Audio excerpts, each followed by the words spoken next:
우리가 지금까지 빛의 자녀로 부르심을 받은 우리들이 어떻게 살아가야 하는가, 특별히 가장 가까운 가족 구성원들과의 관계를 어떻게 세워야 하는가 지난 2주 동안 살펴봤습니다. 여러분, 어떻게 지난 2주 동안 평안하셨습니까? 말씀대로 사라지던가요? 저희가 커피팸 할 때 보니까 생각보다 다들 안 되시는 것 같더라고요. 남편에게 순종하고 아내를 사랑하며 부모를 공경하고 자녀를 섬기는 삶, 그 삶에 대해서 이야기했는데 그 삶이 여러분 생각보다 기쁠 것 같은데 기쁘지 않잖아요. 이상하게 말씀대로 살아가려고 하면 더 안 되는 것 같아요. 말씀 듣고 믿음으로 결단했는데 다시 원점으로 돌아가는 것 같은 상황과 환경들을 직면할 때가 참 많이 있습니다. 그것이 반복되면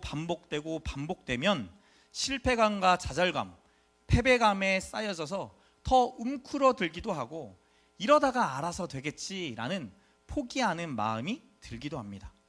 그런 저와 여러분에게 오늘 말씀은 귀한 도전이 될 줄 믿습니다. 예배소 성도들에게 글을 마치면서 바울은 오늘 본문 10절에 이렇게 말씀합니다. 우리 10절 말씀 같이 읽겠습니다. 10절 말씀 시작.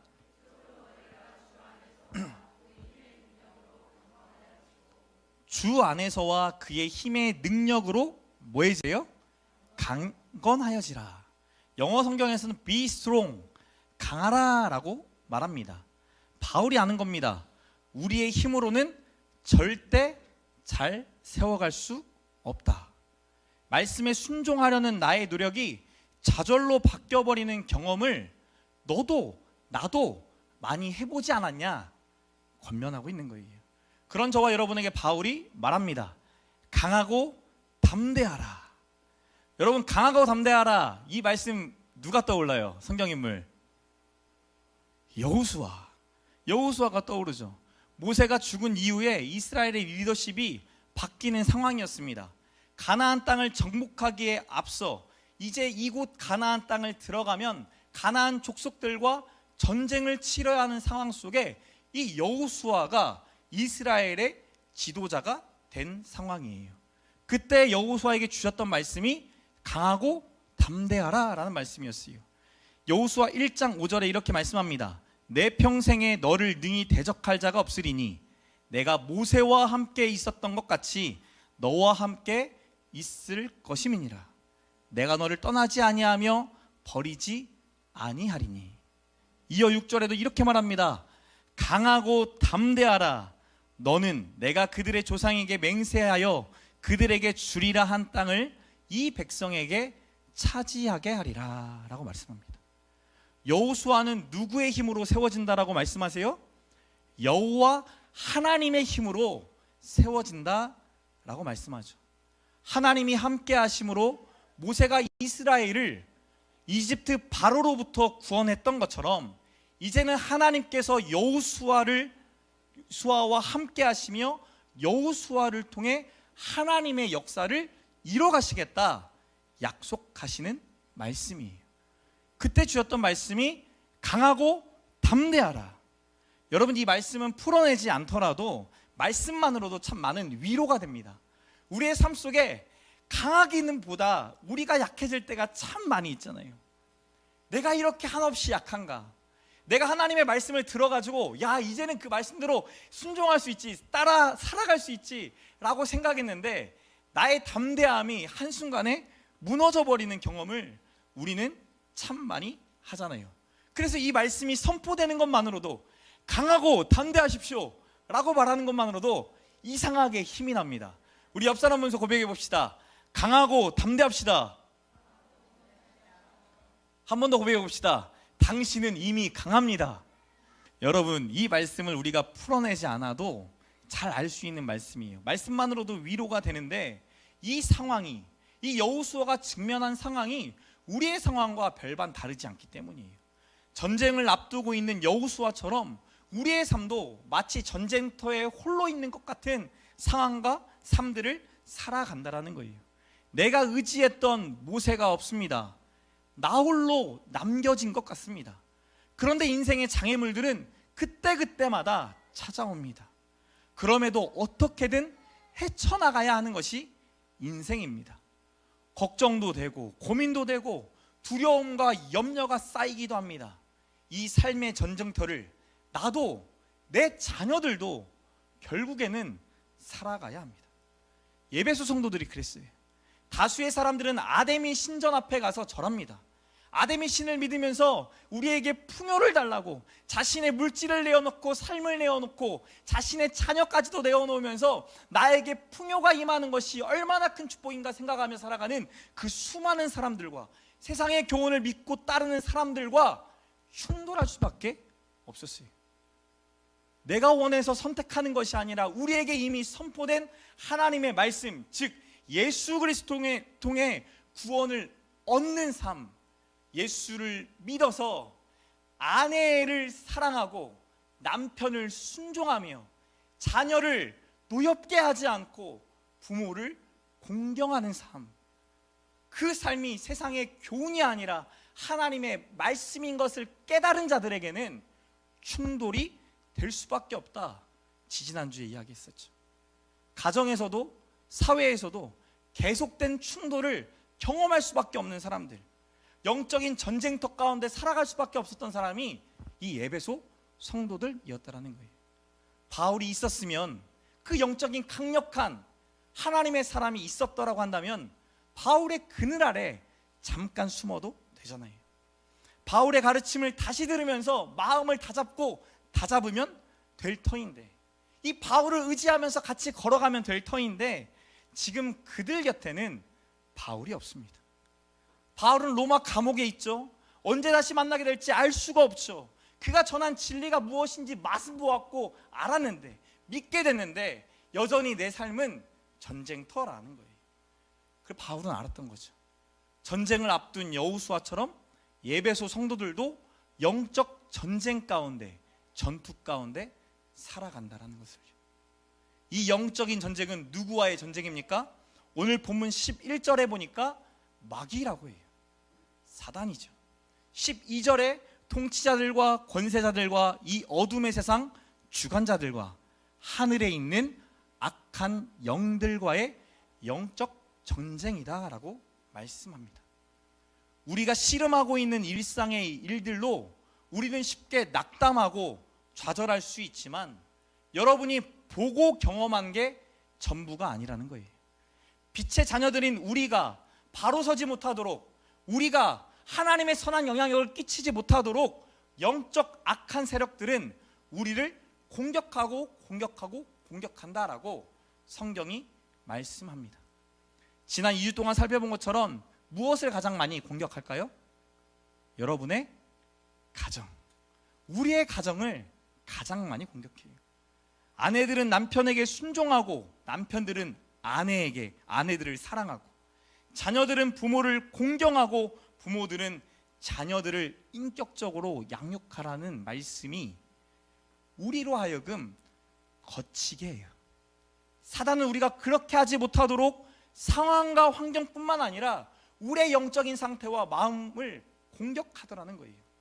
12절 말씀처럼 우리가 씨름하고 있는 일들이 영적인 일인가 아닌가 분별하셔야 돼요. 여러분, 모든 것을 다 영적으로 해석하는 것도 잘못된 겁니다. 그러나 우리가 일어나는 일상의 일들을 영적으로 한 번조차 생각하지 않고 살아간다는 것, 그것도 문제가 있잖아요. 우리의 일어나는 일련의 일들, 부부싸움 너무나 당연한 거 아닙니까? 라고 생각할 수 있지만 그 당연한 거가 왜 우리에게 계속 반복되는가? 나의 영혼이 세워지고 아내의 영혼이 세워지는 것이 아니라 우리 둘 다 왜 파괴되어져 가는 것 같은가? 물어봐야 되잖아요. 그렇다면 영적 세력들이 우리를 어떻게 공격하는지 우리는 알아야겠죠. 11절에 마귀의 간계가 있다라고 말합니다. 우리가 치르는 전투는 눈에 보이지 않는 마귀가 거는 영적인 전투이면서 동시에 우리에게 직접적으로 전투를 거는 것이 아니라 간사한 계략과 간교한 계략으로 우리에게 찾아오더라는 거예요. 그러다 보니 우리도 모르게 방심하게 되고, 그러다 보니 우리도 모르게 넘어지게 되더라는 거죠. 누구처럼? 인류의 조상 아담과 하와처럼. 뱀이 언제 찾아왔습니까? 아담과 하와가 에덴 동산을 누리고 있을 때, 더 자세히 말씀드리면 하와 홀로 있을 때, 같이 있었어야 됐는데 홀로 있던 그 순간에 하와의 곁으로 뱀이 자연스럽게 찾아옵니다. 그리고는 이렇게 묻습니다. 창세기 3장 1절 말씀 띄워지나요? 같이 한번 읽겠습니다. 시작.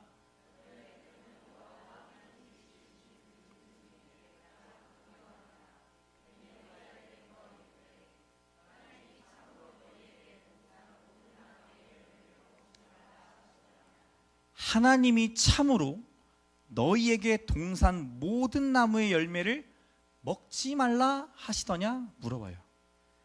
참으로, 정말로 모든 나무의 열매냐? 하와의 관심을 이 열매, 하나님이 만드신 열매에 관심을 갖도록 자극하죠. 뱀이 이 질문을 던졌던 이유가 뭡니까? 하나님이 아담과 하와로부터 먹지 말라고 했던 선과 악을 알게 하는 나무에 집중하게 만들려고, 관심을 가지게 만들려고, 자신들에게 없는, 자신들이 취할 수 없는, 자신들에게 부족한 그것에 관심을 두고 몰두하게 만들려고 질문하는 거죠. 점점 몰아가는 거예요. 얼마나 간사합니까? 뭐든 과해지면 문제가 되잖아요. 그게 술이 됐든 돈이 됐든 게임이 됐든 관계가 됐든 건강이 됐든 명예가 됐든, 뱀은 관심이 과해지면 욕망이 되고, 욕망이 과해지면 무절제가 된다라는 계략을 세운 거예요. 폭주기관차가 되도록, 스스로는 절대 절제할 수 없도록 자극하고 자극하고 자극하는 거죠. 여러분, 사기를 당하는 사람 보면 어떤 마음이 드세요? 한심하다 이런 생각 많이 드시죠? 아니, 어떻게 세상 살면서 어떻게 사기를 당해? 라고 말하지만 생각보다 우리 주변에 사기를 당한 사람이 너무 많이 있어요. 의도적으로 꿰어 넘어지게 하니까, 무너지게 하니까, 죽이려고 하니까 벗어날 수가 없는 거예요. 뱀의 유혹에 하와가 덫에 걸린 거죠. 하와가 2절 3절에 이렇게 말합니다. 여자가 뱀에게 말하되 동산 나무의 열매를 우리가 먹을 수 있으나 동산 중앙에 있는 나무의 열매는 하나님의 말씀에 너희는 먹지도 말고 만지지도 말라, 너희가 죽을까 하노라 하셨느니라. 뱀의 덫에 걸려버렸어요. 하나님의 말씀을 있는 그대로 전한 것이 아니라 하와가 조금 바꿨죠. 그러자 4절에 뱀이 이것을 간과한 이후에 단호하게 거짓말을 합니다. 우리 4절 말씀 읽겠습니다. 시작. 먹으면 반드시 죽으리라 2장에 말씀했는데, 이제는 반드시 죽지 않는다, 결코 죽지 않는다라고 하면서 거짓말을 해요.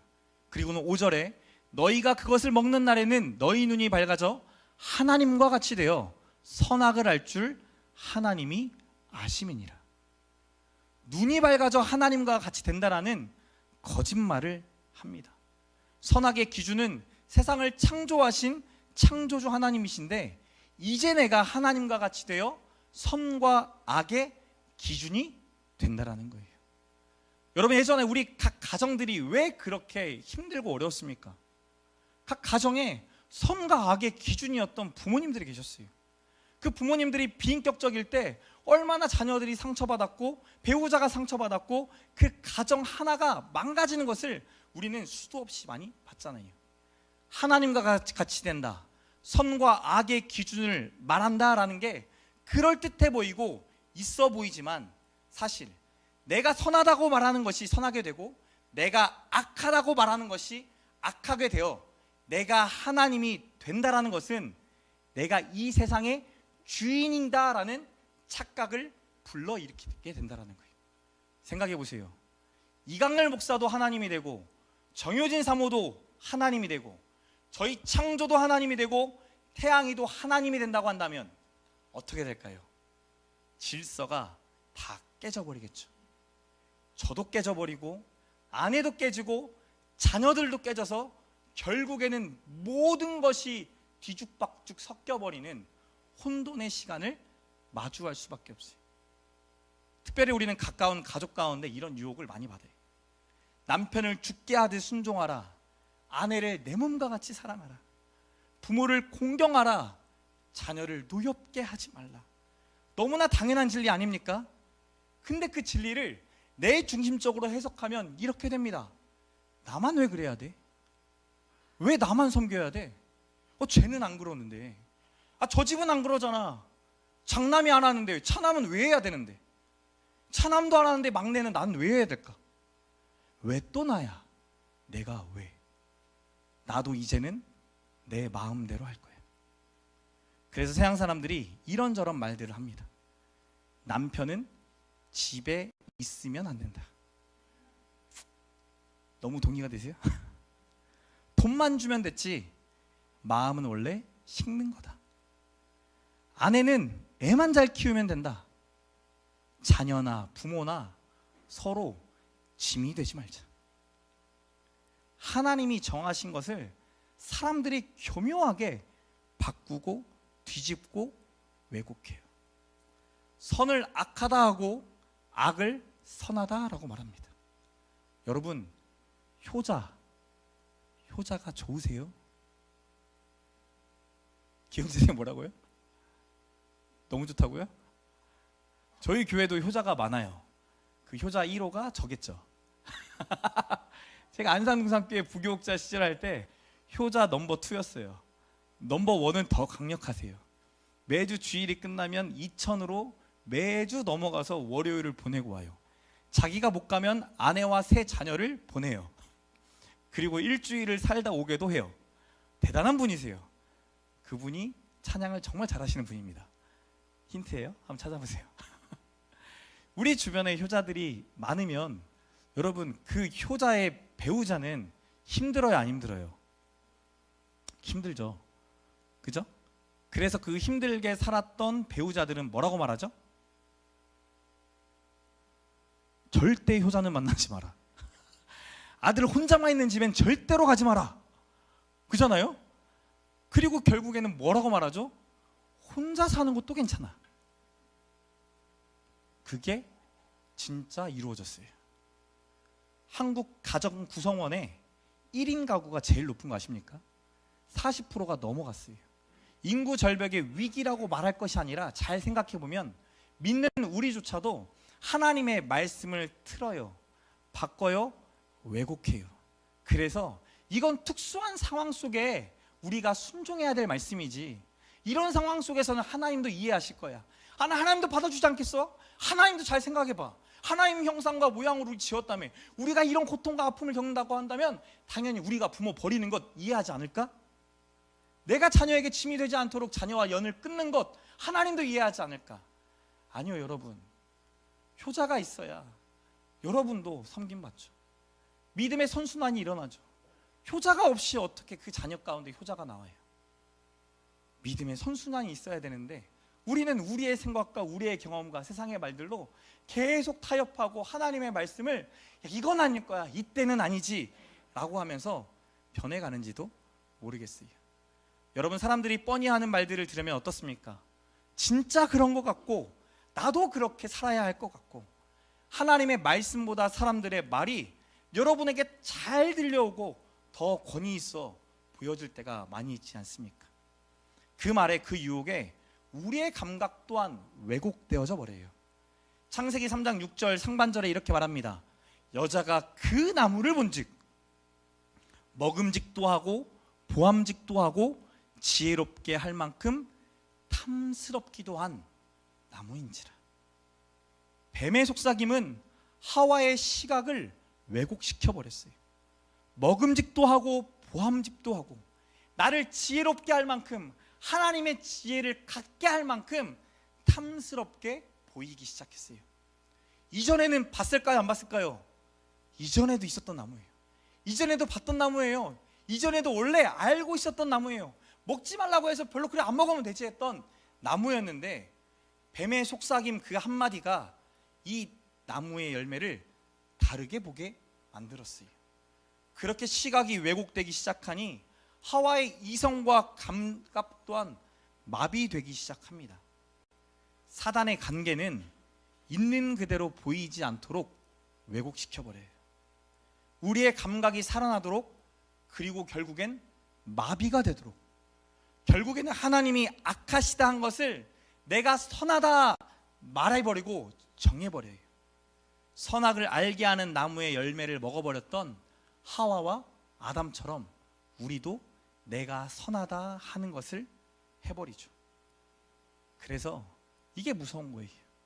영적인 존재가 우리를 꾀하려고 달려들면, 누군가가 우리를 넘어뜨리게 하려고 달려들면, 누군가가 우리에게 꽃뱀을 붙여버리면, 누군가가 우리에게 사기를 당하도록 작정하고 달려들면 과연 우리는 바로 설 수 있겠냐고요. 영적 전쟁에서는 나의 힘으로 도저히 승리할 수 없다는 것을 우리는 경험을 통해 수없이 경험해 왔어요. 누구보다 많은 공격을 받았을 당시 바울도 그것을 알았던 거예요. 그래서 지금은 함께 할 수 없는 예배소 성도들에게 마지막으로 이 예배소서를 마치면서 10절에 말하는 거죠. 우리 10절 말씀 다시 한번 읽겠습니다. 시작.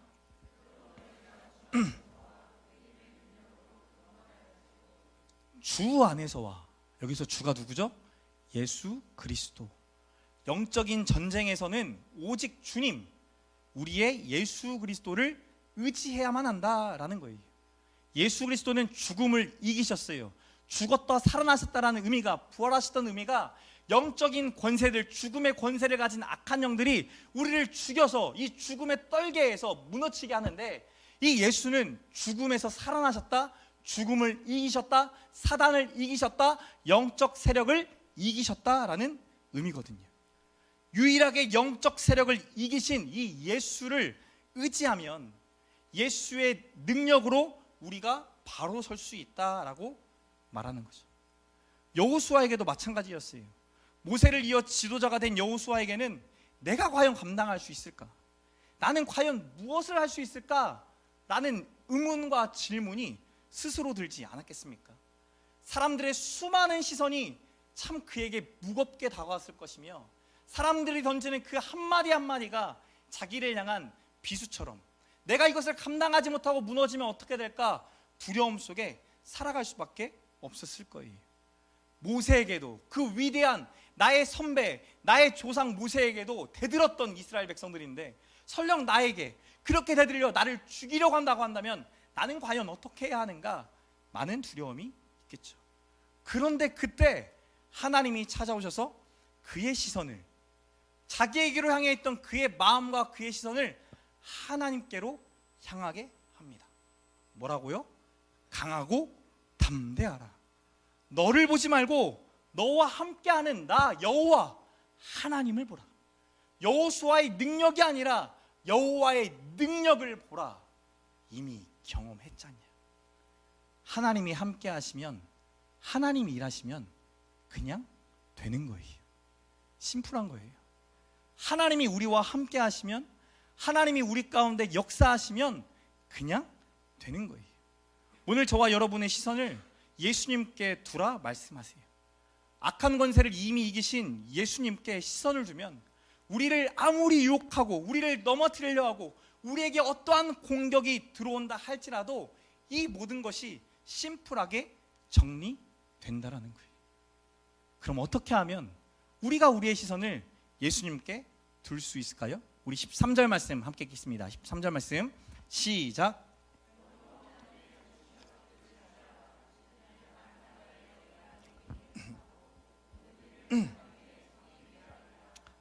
하나님의 전신갑주를 취하면 우리의 시선이 예수님께로 향하게 된대요.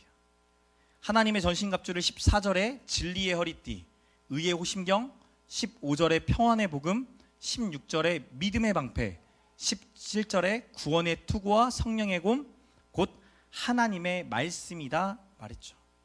하나님의 이 전신갑주는 악한 영적 세력들을 대적할 뿐만 아니라 악한 날에 우리로 하여금 설 수 있도록 도와준대요. 왜 그럴까요?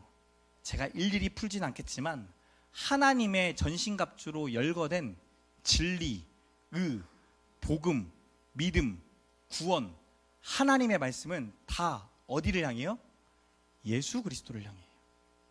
여호수아에게도 강하고 담대하라 말씀하시면서 이어서 이렇게 말합니다. 여호수아서 1장 7절에 오직 강하고 극히 담대하여 나의 종 모세가 내게 명령한 그 율법을 다 지켜 행하고 우로나 좌로나 치우치지 말라. 그리하면 어디로 가든지 형통하리라. 강하고 담대하라로 끝난 것이 아니라 이어서 율법책을 가까이 하래요. 율법책을 다 지켜 행하래요. 이어 8절에서도 반복되어 이렇게 말합니다. 이 율법책을 내 입에서 떠나지 말게 하며 주야로 그것을 묵상하여 그 안에 기록된 대로 다 지켜 행하라. 그리하면 내 길이 평탄하게 될 것이며 내가 형통하리라. 우리는 보통 어디에 집중하냐면 강하고 담대하라. 그러면 결국엔 우리가 평탄하게 될 거다. 우리가 이 세상에서 잘 될 거다에 대한 관심이 크지만 이 말씀 중간에는 중요한 말씀이 있잖아요. 강하고 담대하게 되는 조건, 율법책을 지켜 행하라. 율법을 마음에 새기라라는 거예요. 우리의 시선이 다른 곳을 향할 때마다 하나님의 말씀을 통해 하나님께로 시선을 향하라라고 말하는 거예요. 나와 함께 하시는 분이 누구이신지, 그 하나님이 어떤 분이신지, 이 말씀 속에 있던 그 수많은 약속을 반드시 이루시는 신실하신 하나님을 말씀 속에 경험하라는 거죠. 그러면 어떻게 돼요? 강하고 담대해지는 거예요. 내가 누구와 함께 하는지 그것을 인식하게 되면 태도가 달라지고 자세가 달라져요. 여러분의 직장 사장님이 이 자리에 같이 예배드리러 오면 여러분 어떻게 예배드리시겠어요? 뭐 하나님 뭐 예수님 말고 그냥 여러분의 직장 상사예요. 뭐 농협의 회장님 오시고 내 거래처 회장님 오시고 또 여러분 그 사업장의 그 사장님 오시면 여러분 어떻게 예배드리시겠습니까? 거의 뭐 칼각으로 드리시지 않을까요? 어쩔 수 없이 그러잖아요. 왜? 누가 보니까 사장님이 혹시나 나를 볼까 봐. 근데 그 사장님이 옆에서 졸고 있으면 땡큐 베리 감사. 내 곁에 누가 있느냐 그것을 인식하게 되면 태도와 자세가 달라져요. 저희 창조태양이와 운동장에 가보면, 놀이터에 가보면 창조태양이의 자세가 달라져요. 형들이 있어도 겁이 없어요. 겁을 상실해버린 아이처럼. 창조가 당했던 아이, 그 아이를 보자마자 태양이는 달라들어요. 뒤에 누가 있으니까? 엄마, 아빠가 있으니까. 창조는 그것을 피해가려고 하는데, 그 친구들을 피해가려고 하는데, 태양이는 저 형이 형 괴롭혔던 형이야? 형 왜 그랬어? 따져요. 누가 있으니까? 아빠가 있으니까. 누가 함께 있느냐가 너무나 중요한 거죠. 우리 중고대청 아이들에게 저희가 함께 하면서 계속 무엇을 가르쳐 주려고 하는 거예요. 우리가 너희를 응원하고 있어. 너희를 지지하고 있어. 중간고사, 야, 점수를 보고 나면 또 마음이 좌절되고, 야, 나는 이 정도의 좌절인데 부모님의 좌절은 얼마나 클까?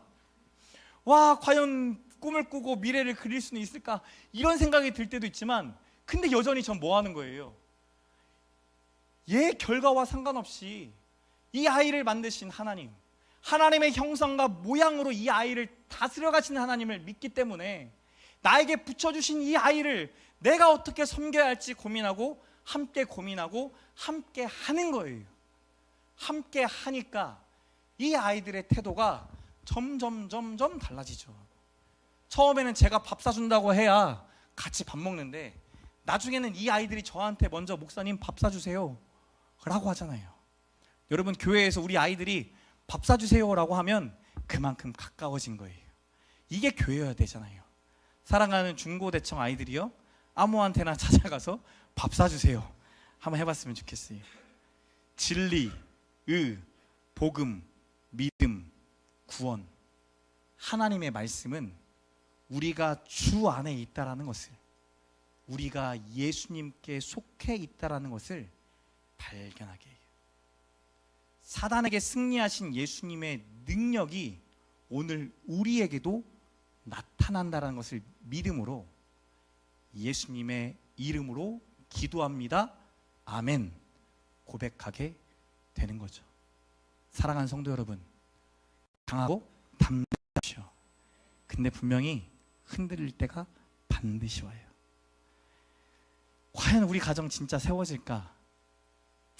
지난 2주 동안 계속 살펴봤지만 여러분, 이 말씀이 정말 그렇게 막 확 훅 들어오진 않잖아요.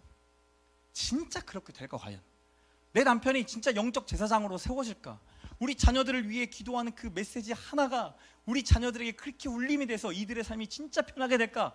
막 그런 생각 들잖아요. 내 아내가 정말 내가 사랑하고 싶은 여인으로 변해갈까? 아니, 내 몸을 줄 만큼 정말 사랑한 존재로 내 마음이 회복될까? 우리의 관계가 회복될까? 우리의 자녀가 하나님의 성품과 모양을 닮은 하나님의 사람으로 타락하고 있음을 우리가 과연 발견하긴 할까? 저도 이거 참 실수 많이 하거든요. 창조태양이 키우면서 어떤 일 하나 저지르면 순간적으로 제 마음에 뭐가 찾아와요?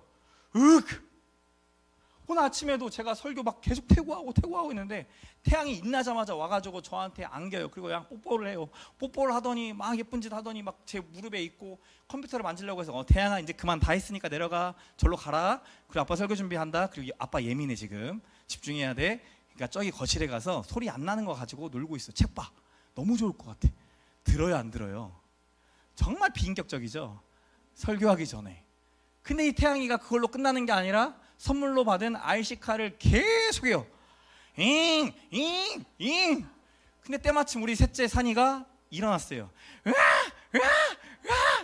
근데 그때 또 우리 아내가 설거지를 하다가 창조가 한마디 합니다. 엄마, 나 배 먹고 싶어. 배 좀 잘라줘. 저희 아내가 말하죠. 엄마, 설거지 하고 있는 거 안 보이냐? 지금은 설교 준비할 때가 아니다. 나가야 된다. 가정의 화평을 위해 내가 나가야 되고 내가 평정시켜야 된다. 여러분, 쉽지가 않아요. 어떻게 평정해요? 소리 지르죠. 모두 스탑! 조용해! 아빠가 하지 말라고 했잖아! 무너져요. 그것을 직면할 때 또 무너져요. 나는 왜 이토록 반복하는가? 왜 우리의 가정은 왜 반복되는가? 과연 진짜 나아지기는 하는가? 진짜 하나님의 나라를 경험할 수 있는가? 진짜 하나님의 나라가 가정 가운데 임한다고 말씀하셨는데, 우리를 통하여 하나님의 약속을 이루신다 하셨는데 진짜 그것이 이루어지기는 하는가? 근데 강하고 담대하라. 우리는 무너져 가는데 다시 말씀 앞에 서면 다시금 우리의 마음에 하나님이 감동을 주시고 하나님이 우리를 다듬어 주시고 우리를 만들어 가시는 것을 경험하게 하죠. 혼자 하면 어려워요. 오늘 이 바울의 권면은 가정들을 향하고 교회를 향한 바울의 권면은 한 개인에게 하는 권면이 아니라 교회라는 공동체에게 하는 권면이에요. 잘 생각해 보세요.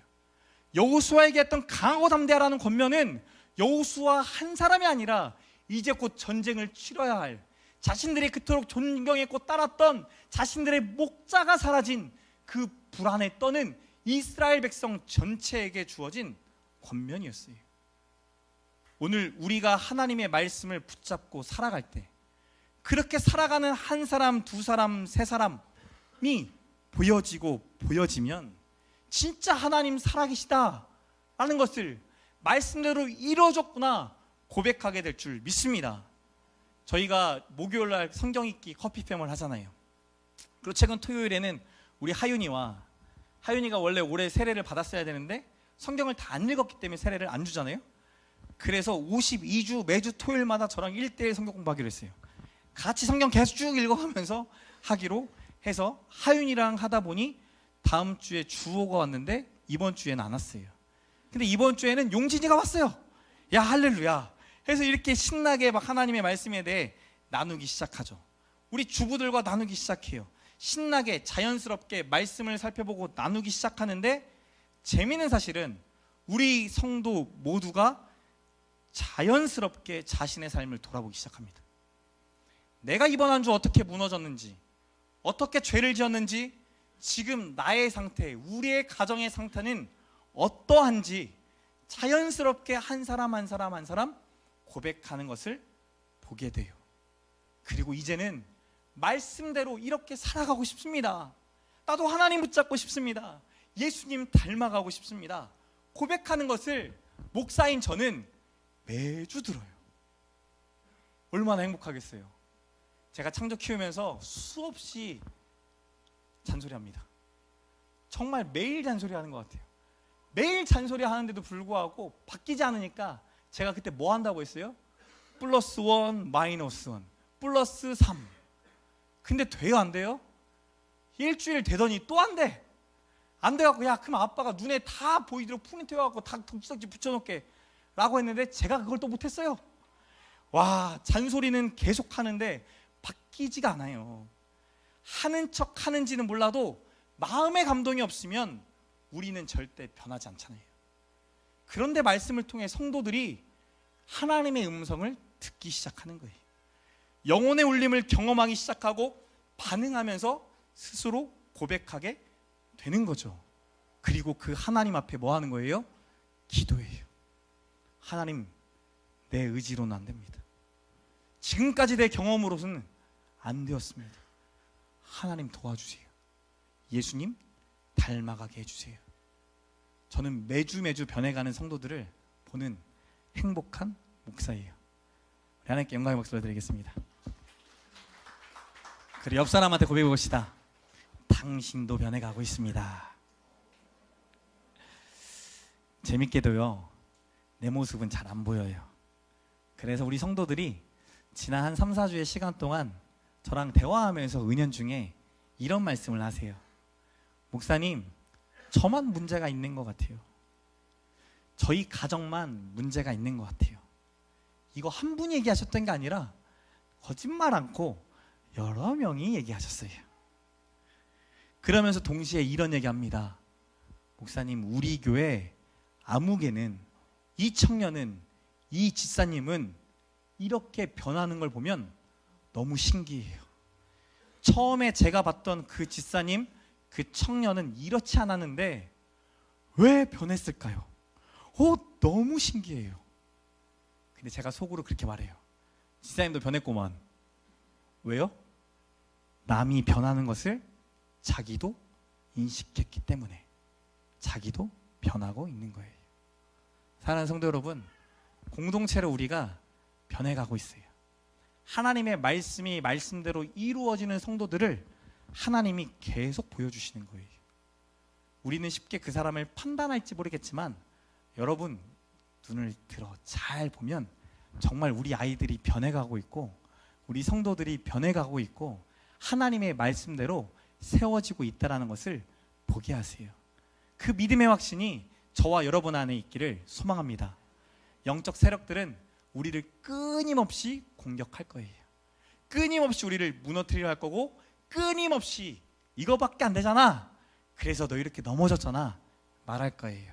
근데 그때마다 우리가 하나님께 시선을 두고 예수 앞에 시선을 두면 그 시선으로 인해 다시금 믿음의 선한 삶이 있을 줄 믿습니다.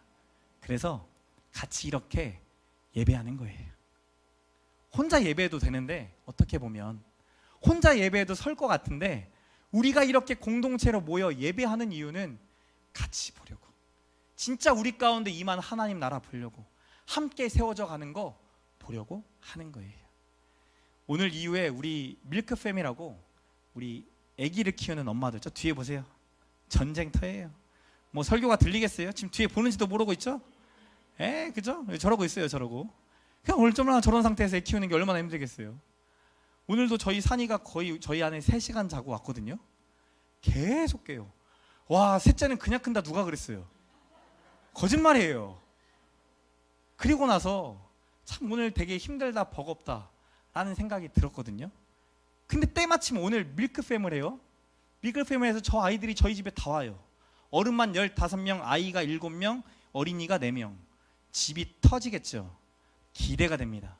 그리고 난 이후에 또 저녁에 우리 리온이라는 목회자, 젊은 목회자 모임을 또 해요. 어디에서? 저희 집에서.